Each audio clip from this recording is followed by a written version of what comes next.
أعوذ بالله من الشيطان الرجيم. بسم الله الرحمن الرحيم. إن أول بيت وضع للناس للذي ببكة مباركا وهدى للعالمين فيه آيات بينات مقام إبراهيم ومن دخله كان آمنا ولله على الناس حج البيت من استطاع إليه سبيلا ومن كفر فإن الله غني عن العالمين. سورہ آل عمران سورہ نمبر 3 آیت نمبر 96 اور 97. بے شک پہلا گھر جو لوگوں کی عبادت کے لیے بنایا گیا وہ مکے میں ہے، برکت والا اور ساری دنیا والوں کے لیے، سارے سنسار کے لیے ہدایت اور مارگ درشن ہے. اس کے اندر واضح نشانیاں، کلیئر پروفس، جیسے ابراہیم علیہ السلام کے کھڑے ہونے کی جگہ، اور جو کوئی اس میں چلا گیا وہ سیف ہو جاتا ہے، سرکشت ہو جاتا ہے. اور لوگوں پر اللہ تعالیٰ کے لیے اس کے گھر کا حج کرنا فرض ہے، اس شخص کے لیے جو وہاں تک جانے کی طاقت رکھتا ہو، اور جو انکار کر دے تو بے شک اللہ تعالیٰ ساری دنیا، سارے سنسار کے لوگوں سے بے نیاز ہے، ان کی ضرورت نہیں ہے. Indeed, the first house of worship established for the mankind is that one is in Makkah, blessed and guidance for the whole world. In it clear proofs such as the standing place of Abraham, and whoever enters it shall be safe. And due to Allah from the people is pilgrimage to the house, for whoever is able to find there to away, and whoever disbelieves, then indeed Allah is free from need of the worlds. یہ جو آیت ہے اللہ تبارک و تعالیٰ کے راستے سے روکنے کے لیے ہر زمانے میں کوشش ہوتی رہی ہے، جیسے آج کل بھی ہو رہی ہے، ایشوز کھڑے کیے جاتے ہیں. تو اس زمانے میں کیا کوشش تھی، کیا آبجیکشنز تھے؟ ایک یہ تھا کہ یہودیوں نے کہنا شروع کیا، مدینے میں چونکہ وہ پاورفل تھے اور مذہبی علماء تھے، ریلیجیس اسکالر تھے، تو ان کی بات لوگ سنتے تھے. تو انہوں نے ایک آبجیکشن نبی صلی اللہ علیہ وسلم کے بارے میں یہ کیا کہ اگر یہ سچا نبی ہوتا تو مسجد اقصیٰ کی طرف جو فلسطین میں اس کی طرف نماز پڑھتا. اس نے قبلہ چینج کر لیا. نبی صلی اللہ علیہ وسلم 17 مہینے مدینے جانے کے بعد بیت المقدس کی طرف، مسجد اقصیٰ کی طرف نماز پڑھتے تھے، پھر اللہ تعالیٰ نے چینج کر دیا. تو ان کا اعتراض کیا تھا؟ سب سے پہلا جو اللہ کا گھر بنا دنیا میں وہ کون تھا؟ مسجد اقصیٰ. وہ کہتے تھے وہ نبیوں کا قبلہ تھا اور اس کو انہوں نے بدل دیا، چینج کر دیا. اس کا مطلب یہ صحیح نبی نہیں ہے. اللہ تعالیٰ نے اس کا جواب اس آیت میں دیا. تو اللہ تعالیٰ نے کیا کہا؟ انا، بے شک، اول بیتن، سب سے پہلا گھر، یعنی عبادت کے لیے، وضع للناس، لوگوں کے لیے جو بنایا گیا، للذی ببکۃ، وہ ہے جو مکے میں ہے۔ مکے کا دوسرا نام بکہ بھی ہے، جیسے آپ یہاں دیکھیں گے ممبئی اور بمبئی دونوں بولتے ہیں نا، تو اسی طرح مکہ اور بکہ دونوں بولتے ہیں۔ اس گھر کی خصوصیت کیا ہے؟ پہلی چیز مبارکن، برکت والا گھر ہے۔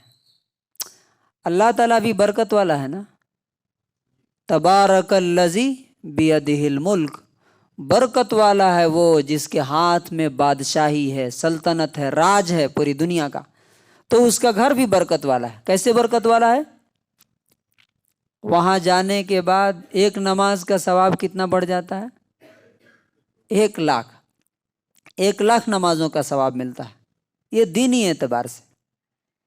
دنیاوی اعتبار سے آپ برکت دیکھیے، وہاں کے لوگ مالا مال ہیں، پھر وہ دنیا میں اکنومی جنریٹ کرنے کے لیے کتنا بڑا سورس ہے وہ۔ پھر جو لوگ وہاں جاتے ہیں، کتنے لوگوں کی روزی روٹی وہاں سے جڑی ہوئی ہے، دیکھیے، حج ٹور، عمرہ ٹور آپ دیکھ رہے ہیں۔ اور اس کے علاوہ بھی جو آدمی وہاں جاتا ہے، بہت سارے کاروبار اور تجارت کی اپرچونیٹیز اسے ملتے ہیں، لاکھوں کروڑوں کماتے ہیں لوگ جانے آنے والے، اور وہ الاؤ بھی ہے، یعنی حج کے زمانے میں بھی اگر کوئی تجارت جا کے کرتا ہے تو اس میں کوئی حرج نہیں۔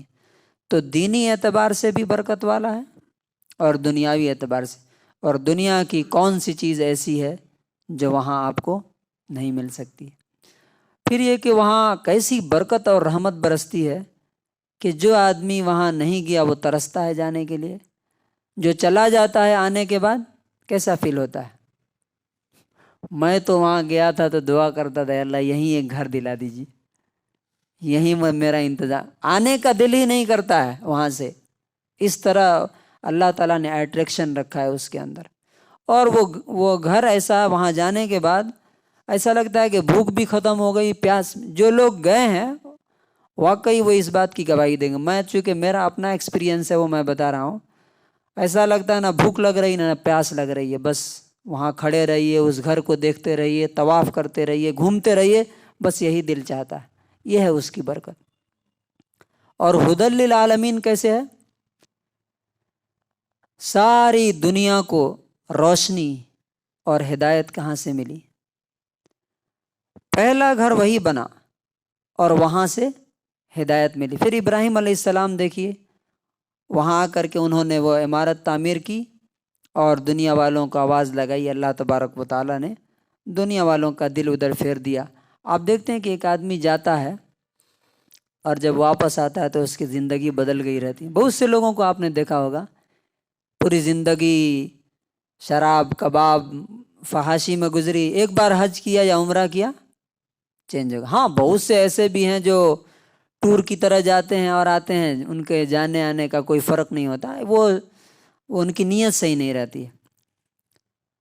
دوسری آیت میں جو اس گھر کے بارے میں کہا گیا کہ فیہ آیات بینات، اس میں کلیئر پروفس ہیں، واضح نشانیاں، کس چیز کی؟ کہ یہ اللہ کا گھر ہے واقعی۔ اس میں سے ایک چیز کیا ہے؟ مقام و ابراہیم، ابراہیم علیہ السلام کے کھڑے ہونے کی جگہ، جو پتھر، اب سوچئے کتنا ہے وہ، 54 فٹ ہے غالباً وہ۔ اب وہ جو بناتے تھے ایک پتھر پر پیر رکھ کر کے، تو جیسے جیسے وہ دیوار اوپر جاتی تھی وہ پتھر اوپر ہوتا جاتا تھا، اور پتھر میں آدمی کے پیر کا نشان بنتا ہے کیا؟ نہیں بنتا، لیکن اس پتھر پہ ان کے پیر کے نشان ہیں۔ یہ کیا ہے؟ اللہ تعالیٰ کی نشانی ہے۔ دوسرا کیا؟ ومن دخلہ کان آمنا، جو اس میں چلا گیا وہ امن میں، سکون میں آ جاتا ہے، دل کا سکون بھی اور باہر کا بھی سکون بھی۔ یعنی عرب کے اندر بھی ہر طرف قتل، چوری، لوٹ مار، وہ حرم کے ایریا میں کوئی گھستا نہیں تھا، کوئی ڈاکو بھی نہیں گھستا تھا۔ اللہ تعالیٰ نے اس کا ایسا احترام رکھا تھا۔ کوئی اگر کسی کے باپ کو قتل کر کے جا کر کے وہاں پہ چلا جائے تو ہاتھ نہیں اٹھاتا تھا اس ماحول میں بھی۔ اور اللہ تعالیٰ نے فرمایا کہ وَلِلَّهِ عَلَى النَّاسِ حِجُّ الْبَيْتِ مَنِ اسْتَطَاعَ إِلَيْهِ سَبِيلًا، جو وہاں جانے کی طاقت رکھتا ہو اس پر زندگی میں ایک بار حج کرنا کیا ہے؟ فرض ہے۔ طاقت کا مطلب کیا ہے؟ پیسہ ہے وہاں تک جانے کے لیے، گھر والوں کا بھی خرچ ہے، جسمانی طاقت بھی ہے، بدن بھی ہے، اور امن ہے، سکون ہے، کوئی خطرہ نہیں ہے، تو وہاں جانا فرض ہے۔ جو نہیں جاتا تو اللہ تعالیٰ نے اس کے بارے میں کہا ومن کفرا۔ بہت سے لوگ بولتے ہیں ابھی بیٹی کی شادی ہے، ابھی یہ گھر بنوا لیں، ابھی وہ کام کر لیں، ابھی وہ کام کر لیں، اسی حال میں مر جاتے ہیں۔ یہ سب بہانے نہیں، اللہ تعالیٰ بولتا ومن کفرا، جس نے ایسا نہیں کیا۔ یہاں پہ حج نہ کرنے کو کفر کہا جا رہا ہے۔ فَإِنَّ اللَّهَ غَنِيٌّ عَنِ الْعَالَمِينَ، تو یاد رکھو تمہارے حج کے نہیں، ساری دنیا کے لوگوں کی کسی عبادت کی اللہ تعالیٰ کو ضرورت نہیں ہے۔ ساری دنیا والے بھی مل کے اگر حج نہ کریں تو اللہ تعالیٰ کے مقام اور مرتبے میں ایک رتی برابر بھی فرق نہیں پڑتا ہے۔